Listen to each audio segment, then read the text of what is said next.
नमस्कार, यूपी के ललकार देख रहे हैं आप। मैं हूं आपके साथ हेमंत केवलिया। पहलगाम में आतंकी हमले के बाद सरकार बड़े एक्शन की तैयारी में है। आतंकियों पर ऐसे एक्शन की तैयारी जिसके बाद आतंक का नामो निशान मिट जाएगा और कभी किसी बेगुनाह को कत्ल न किया जाए। और दूसरी तरफ आतंकी हमले के बाद सियासत भी तेज हो चली है। एक तरफ योगी आदित्यनाथ ने मृतक शुभम के परिवार से मिलकर जहां उन्हें तगड़े एक्शन का भरोसा दिलाया है, तो वहीं अखिलेश यादव ने शुभम के परिवार से मिलने से ही इनकार कर दिया है। उधर रामगोपाल यादव ने तो यहां तक कह दिया कि हिंदू ही हिंदू को मार रहा है। पहले रिपोर्ट देखिए, उसके बाद इस पर चर्चा करेंगे। आतंकी हमले से देश में उबाल, अखिलेश यादव का बेतुका बयान, ध्रुवीकरण की राजनीति तेज, मौत पर सियासत कब तक। जम्मू कश्मीर के पहलगाम में आतंकी हमले को लेकर लोगों की आंखें नम है। पाकिस्तान को लेकर गुस्सा है, बदला लेने की चाहत है, बदला ऐसा कि जो आतंक के लिए नजीर बन सके, फिर कभी आतंकवाद सर न उठा सके।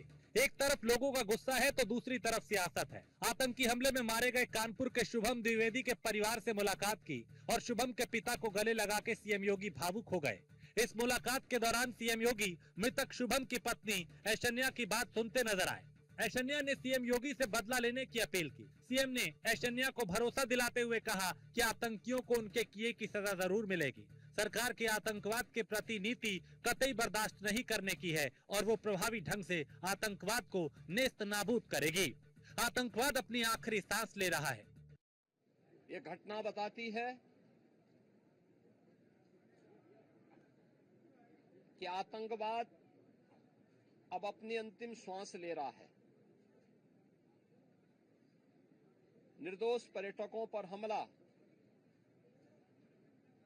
जाति और धर्म पूछ करके बहन बेटियों के सामने उनके सिंदूर को उजाड़ा जाए, यह कोई सभ्य समाज स्वीकार नहीं कर सकता। और खास तौर पर भारत के अंदर यह कतई स्वीकार्य नहीं है।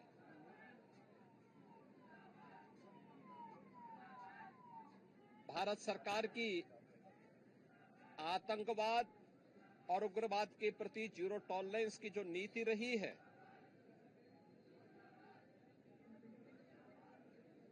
वह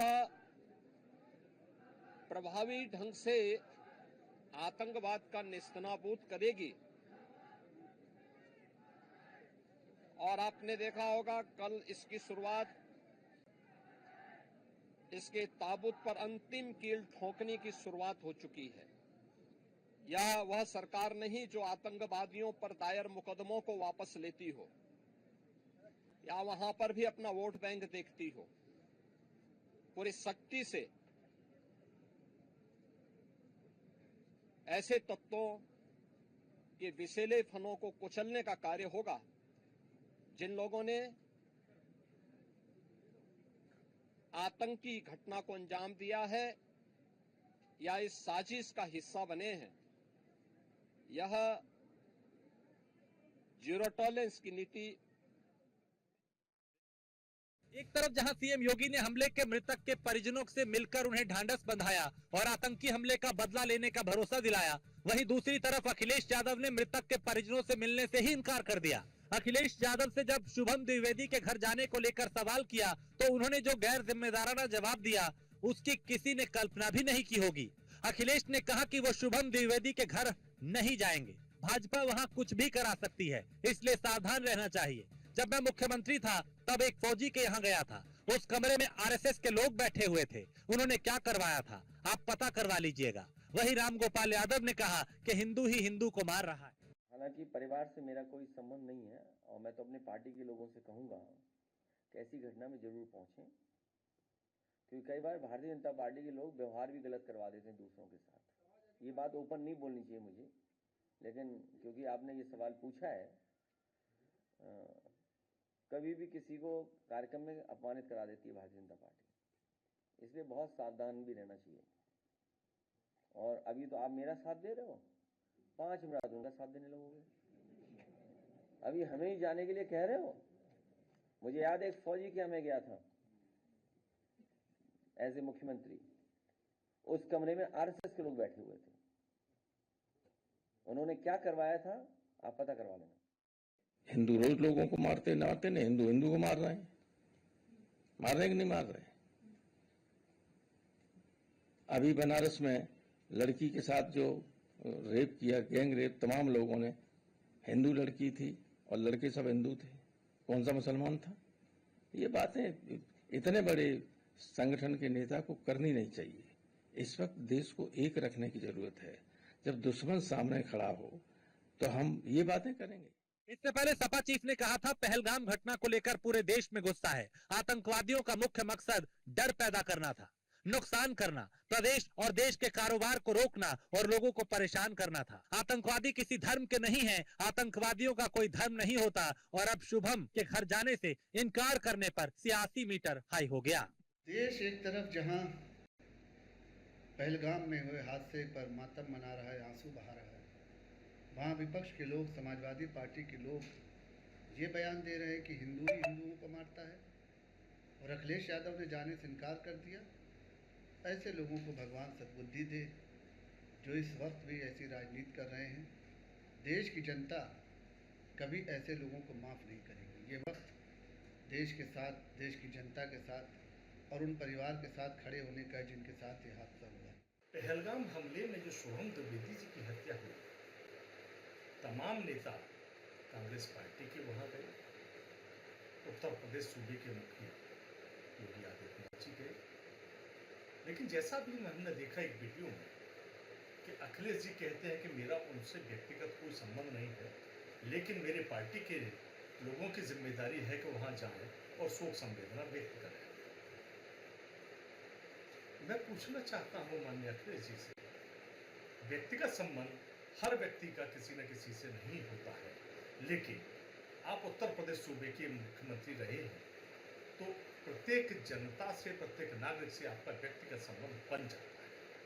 और आज जब सारा देश एकजुट है, आतंकवाद से लड़ने के लिए पक्ष और विपक्ष सारे एक हैं, तो निश्चित ही अखिलेश जी को, पार्टी के लोगों को जो निर्देश दिया है कि वहां जाएं, माननीय अखिलेश जी को भी उस जगह जाकर उनके परिवार को सांत्वना देनी चाहिए। जम्मू कश्मीर के पहलगाम में आतंकियों ने धर्म पूछ के और पहचान देखकर पर्यटकों को निशाना बनाया। इस घटना ने यूपी और देश में एक बार फिर हिंदू मुस्लिम विवाद को हवा दे दी। हालांकि जम्मू कश्मीर के सामाजिक संगठन और लोग भी इस घटना की निंदा करते हुए सड़क पर उतर आए, लेकिन इस घटना ने यूपी की सियासत समेत देश के अन्य इलाकों में लोगों को गम और गुस्से से भर दिया है। माना जा रहा है कि पहलगाम की घटना से देर सवेर हिंदू मुस्लिम वोट के ध्रुवीकरण की राजनीति शुरू होगी। Bureau report, news 1 India.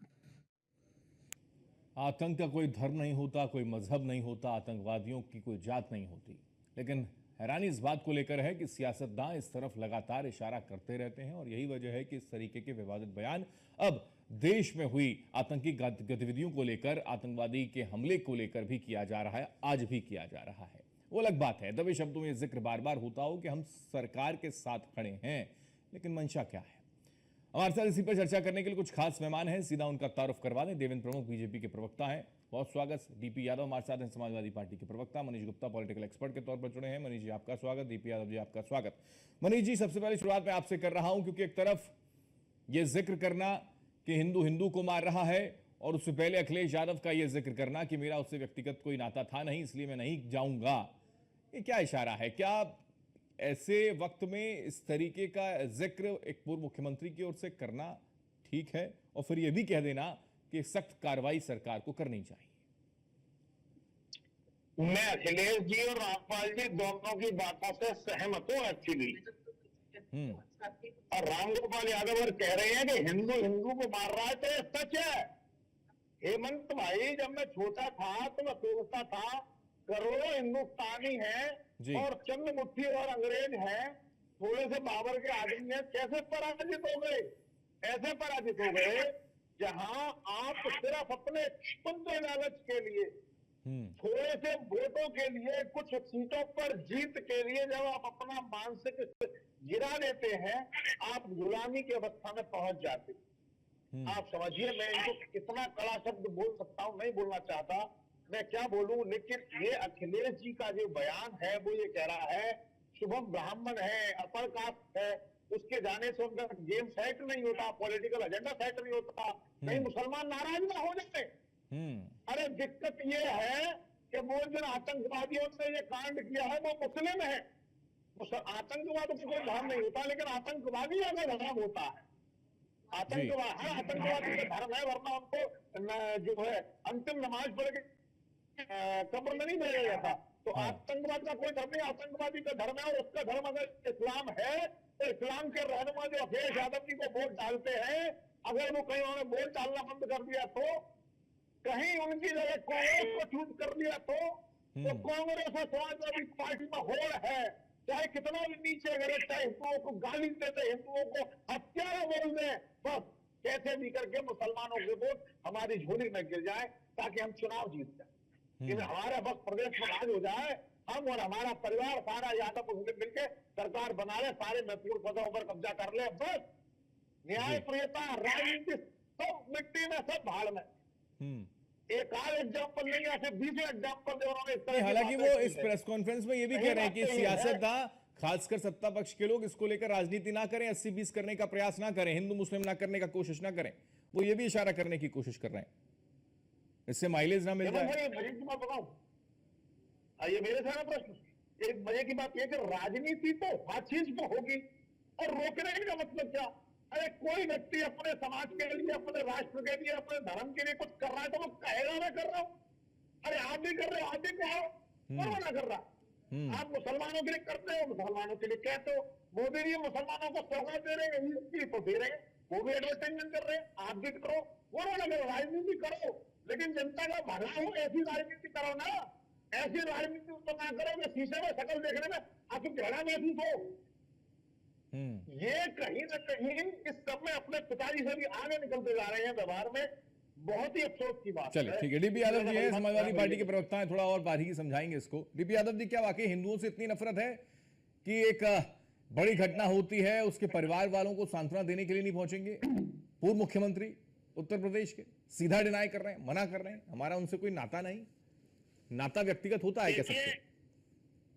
देखिए हेमंत जी, जिस प्रकार से पहलगाम में आतंकी हमला हुआ और वहां पर 28 जो है पर्यटक थे, उनकी जान गई, ये बहुत ही दुखद और दुर्भाग्यपूर्ण है, और कहीं न कहीं ये चिंता का विषय भी है, और ये इस बात की तरफ इंगित करता है कि भारतीय जनता पार्टी की सरकार में देश की सीमाएं सुरक्षित नहीं है। लोग कहीं घूम फिर नहीं सकते हैं, कहीं आ जा नहीं सकते हैं। अब तो लोग डर और भय के साए में जी रहे हैं। लोगों ने अपनी अपनी जो छुट्टियां थी बाहर मनाने के लिए जाने वाले थे, मेरा सवाल ये नहीं था डीपी जी, मेरा सवाल कुछ और था, जवाब कुछ और मिल रहा है मेरे को। आप देखिए, आपका सवाल का जवाब यही है ना, जो पहलगाम में आतंकी हमला हुआ, उसमें शुभम मारा गया जो, तो उसको लेकर के था ना। तो मैं कहता हूं कि समाजवादी पार्टी ने वहां जो 28 लोग मारे गए हैं, उनके प्रति सहानुभूति प्रदर्शित करती है, और उनकी आत्मा की शांति के लिए हम प्रकृति से प्रार्थना करते हैं। और ये लेकिन एक प्रेस कॉन्फ्रेंस में खुले तौर पर यह जिक्र कर देना कि शुभम से, उनके परिवार से हमारा कोई नाता नहीं है, क्या इतना बैर है ब्राह्मणों से? क्या इतना बैर है हिंदुओं से अखिलेश यादव को? या फिर वोट बैंक की चिंता है जिसका जिक्र मनीष जी कर रहे थे? तो अरे हेमंत जी ये बताइए, और मनीष जी भी बताएं, क्या सरकार इतना पर्यटकों से जलती है कि उनकी जान माल की सुरक्षा नहीं कर सकती है? सर बार बार आप वहीं जा रहे हैं सर, वो तो हम चर्चा कर ही रहे हैं, लेकिन मेरा जो सब्जेक्ट है सर, उस पर आप नहीं जाना चाहते हैं, या फिर इस वक्त सुरक्षा नहीं हो सकती? ये बात जायज है। जब घर में ही चाकू लेके बैठे हुए हैं, ये सारे पाकिस्तान थोड़े आए थे, वो कश्मीर के लोकल लोग भी थे, वो लोकल लोग बात करते कश्मीरियत सब छूट है। सच्चाई ये है कि वो लोकल लोग जो मिले हुए हैं, वो आतंकवादियों से सह पाते हैं, उनसे पैसे खाते हैं, और आप लोगों को सिर्फ इसलिए कि वो भी मुसलमान, ये भी मुसलमान, हमारे क्षेत्र भी मुसलमान, इस वजह से सब बच के रह जाओगे, आप कुछ नहीं करोगे। आंखों में शर्म आनी चाहिए आपको, कम से कम इतनी छोटी बात सोचते हैं। आप सिर्फ इसलिए कि वोटों के लिए इतनी बड़ी बात। अरे आप कहते हैं जाऊंगा, नहीं जाते। आपको खुले मना करने का मतलब है पूरे मुस्लिम समाज को यह मैसेज देना कि हम कांग्रेस से भी ज्यादा सेकुलर हैं, हम कांग्रेस से भी ज्यादा इस्लाम परस्त है, इसलिए वोट हमें देना, कांग्रेस को वोट मत दे देना। बहुजन समाज पार्टी को वोट मत दे देना, सिर्फ वोटों की चिंता। अरे कैसे देश गुलाम हुआ, ऐसे ही लोगों की वजह से देश गुलाम हुआ। ऐसे ही लोग चलिए, लगे हुए हैं कि ठीक है, मुझे कोई फलाने ओके से मनीष ज्यादा जी, मिल गया, तो डीपी जी की फलाने आवाज से पूरी चले नहीं आ जाओ। पा रही, मैं लौट रहा हूं। देवेंद्र प्रमुख को जोड़ लूं एक बार, उनका भी एक बार रुख कर लूं। मैं आ रहा हूं डीपी जी, मैं लौट रहा हूं सर, मैं लौट रहा हूं। हालांकि मेरे को अभी भी जवाब नहीं मिला जिसका जिक्र मैंने किया, मेरे को जवाब नहीं मिला। रामगोपाल यादव पर तो मैं बाद में जाऊंगा, लेकिन अभी अखिलेश यादव को लेकर भी सवाल का जवाब नहीं मिला। देवेंद्र प्रमुख जी, लेकिन आरोप आप पर भी है, 80-20 करने का आप काम कर रहे हैं, इसी वजह से मजबूरन रामगोपाल यादव को कहना पड़ गया कि हिंदू हिंदू को मार रहा है। वो बता रहे हैं कि भाई हिंदू मुसलमान मत करो, हिंदू हिंदू को मार रहा है, उस पर भी तो बयान दे दो देवेंद्र जी। देखिए हेमंत सर, ये जो डिबेट है, आज जो डिबेट है, ये ज्यादा बहस का विषय इसलिए नहीं है कि अब ये सत्यता और तत्परता के साथ सारी चीज निकल कर आई है, और जिस तरह की ये घटना है, इस घटना से पूरा देश जो है दुखी है, और हम भी स्तब्ध हैं कि सारे जो है चैनल पर बैठकर जो जोश है वो डाउन है 22 तारीख के बाद। अभी कुछ कहने में ज्यादा सक्षम है नहीं, लेकिन ये बड़ी दुखद घटना है जिस तरीके से। चलो ठीक है, पारिवारिक मामले होते हैं, पार्टी के मामले होते हैं, कभी देश में आपसी मतभेद होते हैं, पर ये जो मानसिकता बदली है, ये मानसिकता जिस तरह से जो सोच बदल रही है धीरे धीरे, ये कहीं ना कहीं पाकिस्तान से ज्यादा खतरनाक अब अंदर होती जा रही है। देखिए, आप सीडीएस हमारे नहीं रहे, जिनका मैं जिक्र करना भी नहीं चाहूंगा, उन्होंने एक बात, जो घटना हुई थी उससे पहले कह दिया थी, एक युद्ध जो है अंदर लड़ना पड़ सकता है। ये पूर्व की बात है, अब इस पर ज्यादा उखाड़ने की जरूरत नहीं है। आज वो क्लियर हुआ जिस तरीके से रामगोपाल और अखिलेश बोले हैं। देखिए, इनका बोलना, इनका अंदर से जहन निकलना, पाकिस्तान ठीक है सामने है, पाकिस्तान तो कुछ घंटे नहीं टिक सकता, मैं कोई अहंकार में नहीं कह रहा, लेकिन इनका जो डीएनए बदला, इनका जो जेनेटिक चेंज है, इनके जेनेटिक में जो चीज मिली हुई है, जैसे कहते थे कि हम मुल्ला मुलायम सिंह, हम बात जो है करते हैं मुसलमान की, करिए आप, मुसलमान की बात करने से दिक्कत नहीं है, लेकिन देश के साथ गद्दारी मत करिए। आप मुसलमान के सपोर्टर्स पे हमें कोई दुख नहीं है, वो भारत का नागरिक हो सकता, मुसलमान हो, सिख हो, ईसाई हो, हमारे लोकतंत्र में कोई दिक्कत नहीं है, लेकिन आप भारत के साथ गद्दारी कर भारत के नागरिकों को मरवा कर जिस तरीके के बयान और भाषण दे रहे हैं, ये आने वाला समय तय कर देगा कि भारत को पहले ये प्रोपेगेंडा आप लोग सेट कर रहे हैं। रामगोपाल यादव कह रहे हैं ये प्रोपेगेंडा आप लोग सेट कर रहे हैं 80-20 करके, खत्म करनी पड़ेगी देवेंद्र जी, 80-20 करके ये प्रोपेगेंडा आप सेट कर रहे हैं जिससे कि पॉलिटिकल माइलेज आपको मिल जाए। कांग्रेस का डीएनए, अरे कांग्रेस के बोए हुए बीज हैं जो 47 में समझौता हुआ था। अगर आज वो समझौता होता, पाकिस्तान के बाप में ताकत नहीं थी कि भारत की सीमा के नजदीक कर निकल जाता। कौन सी बात कर रहे हैं आप? ये सारे चीज जो है, सारी चीज बोई हुई है भाई, और ये आज जो फसल के रूप में खड़ी होकर हमारे सामने खड़ी है, भारत के लोकतंत्र को चुनौती कर रही है, ये कहीं ना कहीं इसके हिस्सेदार है। नहीं, वो कह रहे हैं, मैंने बार बार डीपी जी से देवेंद्र जी यही सवाल पूछा। देवेंद्र जी एक सवाल आपसे भी, क्योंकि सरकार से सवाल तो होना ही चाहिए, सिस्टम से सवाल तो होना ही चाहिए। देवेंद्र जी, जो डीपी जी ने चिंता जाहिर की, वो चिंता तो होनी चाहिए ना सर। एक बड़ा फेल्योर तो हुआ है, इंटेलिजेंस फेल्योर हो, एक बड़ा सिस्टम का फेल्योर है, ये तो हुआ है, ये तो कम से कम आप मान लीजिए। जहां पर वादियों में, घाटी में शांति का जिक्र था, उसको दहलाने का प्रयास किया, लेकिन क्यों सिस्टम का फेल्योर हुआ है? देवेंद्र जी, देखिए, एक चीज और क्लियर कर रहा हूं, सिस्टम का फेलियर की बात नहीं है, आप उस पर सवाल उठाइए। आज स्थिति क्या है, आज इस पर हम चर्चा कर रहे हैं बैठकर कश्मीर की। अरे तुमने तो इस कश्मीर को भारत से अलग कर रखा था, ये तो भारत का हिस्सा भी नहीं था, भारत का झंडा भी नहीं था। 370-35 से आज भारत का हिस्सा बना कश्मीर में। जितना आतंकवादी 100 सैनिक डेली मरते थे, पता है सैनिक को बनाने में कितनी समय लगते थे। आज जिस तरीके की घटना घटी है, मत बोलिए उस पर, वो कश्मीर बदला है, उसी का परिणाम है। दुख आप लोगों को हो रहा है, दिक्कत कश्मीर में हुई है, दिक्कत आपको लगा है कि आपको कहीं ना कहीं से ऑक्सीजन मिली है, इसे भुनाइए। बेशक आज जो है नागरिक मरे देश के, उससे कोई फर्क नहीं पड़ रहा। आप बोलिए ईमानदारी से, हम सुनने के लिए तैयार है। सरकार की कोई चूक है, हमें सुनाइए, आपका विपक्ष का काम है। हम शुद्धिकरण के लिए तैयार, हम सुधार के लिए तैयार है। गलती किससे नहीं होती? अगर गलती हुई है तो इसका मतलब यह थोड़ी है कि पाकिस्तान के पाले में जाकर भारत को चैलेंज करोगे। शर्म आनी चाहिए रामगोपाल और अखिलेश यादव को, डूब कर मर जाना चाहिए, नागरिकता त्याग करनी चाहिए। चलिए ठीक है, ठीक है, चूक मान ली। हालांकि कल सर्वदलीय बैठक में भी ये जिक्र किया था गृह मंत्री अमित शाह ने कि हाँ, सरकार से चूक तो हुई है, तभी तो सर्वदलीय बैठक हो रही है। आ रहा हूं देवेंद्र जी, आपकी बात को आगे बढ़ा रहा हूं। ठीक है डीपी जी, एक तरफ सत्ता पक्ष के लोग, सरकार और सरकार के सिपाही कह रहे हैं, खुद देवेंद्र प्रमुख जी भी कह रहे हैं यहां पर कि चूक तो हुई है, इसको हम एडमिट कर रहे हैं, लेकिन विपक्ष में बैठे हुए विरोधी नेता प्रोलाइज करने का प्रयास करें, ध्रुवीकरण करने की कोशिश करें, हिंदू मुसलमान करने से फायदा लेने का प्रयास करें, वो उचित है क्या? डीपी यादव जी के साथ इस समय शायद ये पता है हमारे प्रमुख जी को, सारी विपक्षी पार्टियों ने एक सुर में सुर मिलाते हुए कहा है कि आप पाकिस्तान के ऊपर अटैक करिए, आपने चूड़ियां नहीं पहन रखी है, आप देश का क्या तुम्हारी परमिशन की जरूरत नहीं है डीपी यादव जी, उसमें तुम्हारी परमिशन की जरूरत नहीं है। अगर तुम्हारी परमिशन की जरूरत होती तो तुम कभी परमिशन नहीं देते। वो तो होगा, वो आपका पूछ कर नहीं होगा।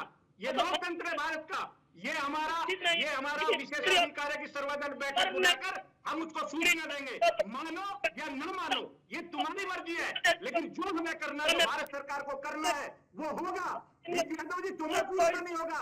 अगर तुम्हें पूछकर देश चलाना होता तो ये अब तक 10 वर्षों में जितना हिस्सा बचा, जितना शुद्धिकरण हुआ है, अगर आप जैसी सरकारें होती तो आज पाकिस्तान की बात छोड़िए, कश्मीर पूरा उसी का होता। आज तो आप पीओके के लिए हमें देवेंद्र जी, यही बड़ा दुख होता है। इस हिंदुस्तान की सबसे बड़ी पीड़ा यही है कि कम से कम आतंक के मामले पर, आतंकवादियों के मामले पर, देश में दहशतगर्द के मामलों पर तो एक राय हो, एक मत हो। आप सभी का सर्वदलीय बैठक में जो जिक्र किया गया कल, देवेंद्र जी आपसे भी कह रहा हूं, डीपी जी आपसे भी कह रहा हूं, मनीष जी बड़ी चिंता के साथ ये कहना पड़ रहा है कि सर्वदलीय बैठक में सब कुछ साथ है, लेकिन बाहर आते क्या हो जाता है, जिन्न आ जाता है क्या अंदर से। रामगोपाल यादव हिंदू को मार रहा है कह रहे हैं, अखिलेश यादव कह रहे हैं कि भैया हम उसके यहां जाएंगे नहीं, हमारा उससे कोई नाता नहीं। क्या हो रहा है? कम से कम नेशनल के और राष्ट्र के मुद्दे पर, आतंक के मसले पर तो सभी को एकजुट होना चाहिए कि चश्मे से देखा जाना चाहिए। बहुत शुक्रिया, माफी के साथ रोक रहा हूं। देवेंद्र जी बहुत शुक्रिया, मनीष जी शुक्रिया, डीपी यादव जी बहुत शुक्रिया आपका हमारे साथ चर्चा में जुड़ने के लिए। इसी के साथ खास पेशकश में इतना ही। आप देखते रहिए न्यूज़ ऑन इंडिया। नमस्कार।